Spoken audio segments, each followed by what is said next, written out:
there, Clark Reid back, popping in with more tech headlines for you today. If you like these reports, always ask if you'd help us out by hitting that like button. And you can subscribe, too, so you know when each new report is up and ready for you.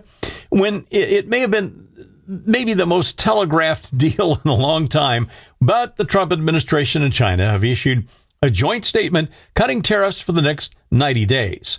TheVerge.com reports the Trump U.S. import tax on Chinese goods drops from 145 to 30%, while China will reduce theirs from 145 down to 10% on what they import from the U.S.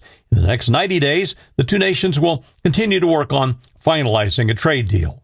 Apple is looking to hike iPhone 17 prices this fall, claiming it has nothing to do with the Trump tariffs. According to MacRumors.com, Cupertino plans to justify the increases in costs by touting new features and design changes. It may be something of a big lift to convince people that the tariffs have nothing to do with it, even though Apple had already planned to import most iPhones from India instead of China to get around the heavy tariffs.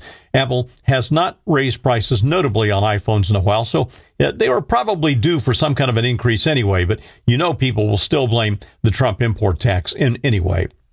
A new leak points to the Samsung Z Flip 7 getting a bigger cover display, similar in size to the one on the Moto Razr.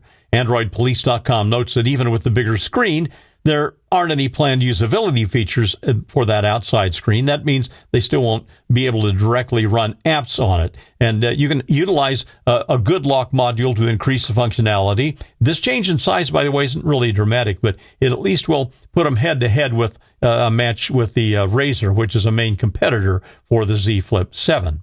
OpenAI and Microsoft are revamping their partnership, with Microsoft reducing its equity stake in OpenAI in exchange for extended access to OpenAI's technology beyond the previously agreed upon 2030 cutoff. GeekWire.com reports that the change deal will also make a future IPO for OpenAI possible. Microsoft has plowed some $13 billion into OpenAI since 2019, and it provides computing capacity for OpenAI services. Microsoft uses OpenAI tech for Microsoft Copilot. OpenAI will continue with its restructuring to create a for-profit public benefit corporation controlled by its nonprofit parent.